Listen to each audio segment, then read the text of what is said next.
बड़ा कठिन प्रसंग है।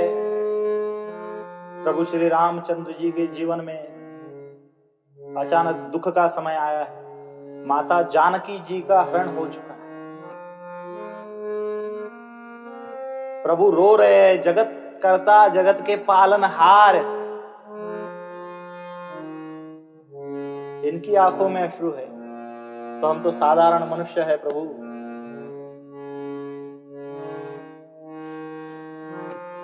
हम कल्पना भी नहीं कर सकते इतना दुख प्रभु श्री राम को हो रहा है। परंतु ज्ञानी व्यक्ति के लिए यह दुख नहीं है, यह तो लीला मात्र है प्रभु श्री रामचंद्र जी की। उसी समय भगवान महेश्वर और माता सती जी आकाश मार्ग से विचरण कर रहे थे। प्रभु ने श्री रामचंद्र जी को रोते हुए देखा और भगवान महेश्वर भी रोने लगे। त्रिकालदर्शी त्रिपुंड्रधारी, इनकी आंखों में अश्रु देखकर माता बड़ी दुखित हुई। माता ने प्रभु से पूछा, भगवती पूछने लगी कि प्रभु आपको किस बात की चिंता इतनी दुख दे रही है कि साक्षात सृष्टि के संहार करता भगवान महेश्वर की आंखों में अश्रु है।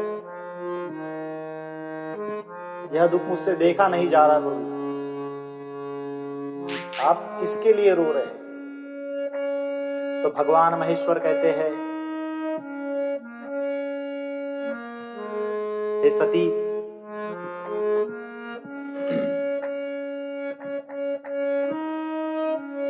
जगत के सृष्टि कर्ता पालनहार जगदीश्वर भगवान नारायण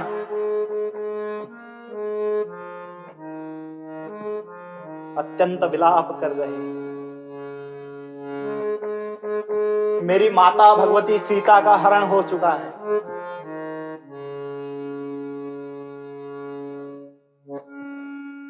परंतु भगवती इस बात को समझ नहीं पाई। भगवती बोली, वह तो साक्षात जगन्नाथ है, वह तो अपनी इच्छा मात्र से, योग शक्ति से उनका पता एक क्षण में लगा सकते हैं, तो ऐसा क्यों नहीं कर रहे? तो भगवान शिव शंकर कहते हैं, यह तो प्रभु की केवल लीला मात्र है। वह एक आदर्श मानव का जीवन व्यतीत कर रहे हैं भूलोक पर, कि मेरे पास अनंत शक्ति होने के पश्चात भी मैं उसका दुरुपयोग नहीं कर रहा हूं।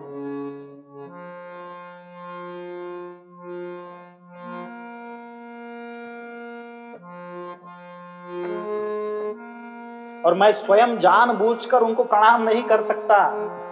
यदि मैं प्रणाम करूं तो भगवान श्री राम की लीला में विघ्न पड़ जाएगा।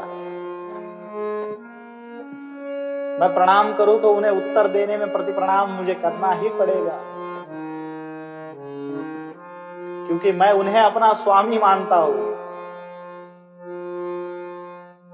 और वह मुझे अपना स्वामी मानते हैं।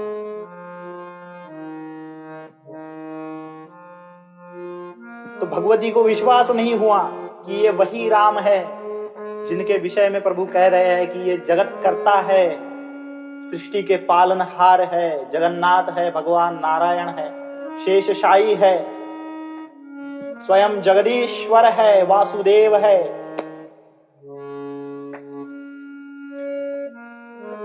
तो भगवान शिव ने उनसे कहा, यदि तुम्हें संशय है तो परीक्षा ले लीजिए।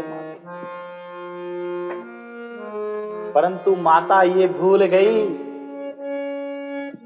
कि प्रभु की परीक्षा नहीं ली जाती, उनकी तो प्रतीक्षा की जाती है।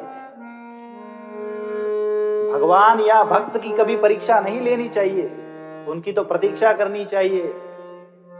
उनकी लीला से केवल आनंद लेना चाहिए, केवल और केवल आनंद। तो माता उमा उनके समक्ष जाके खड़ी हो गई। गई तो गई कैसे? जगत जननी सीता का स्वरूप धारण करके प्रभु श्री रामचंद्र जी के समीप जाने लगी तो लक्ष्मण जी की दृष्टि उन पर पड़ गई, परंतु लक्ष्मण जी कुछ ना बोले, क्योंकि वह समझ गए थे कि इसमें भी प्रभु की कोई लीला है।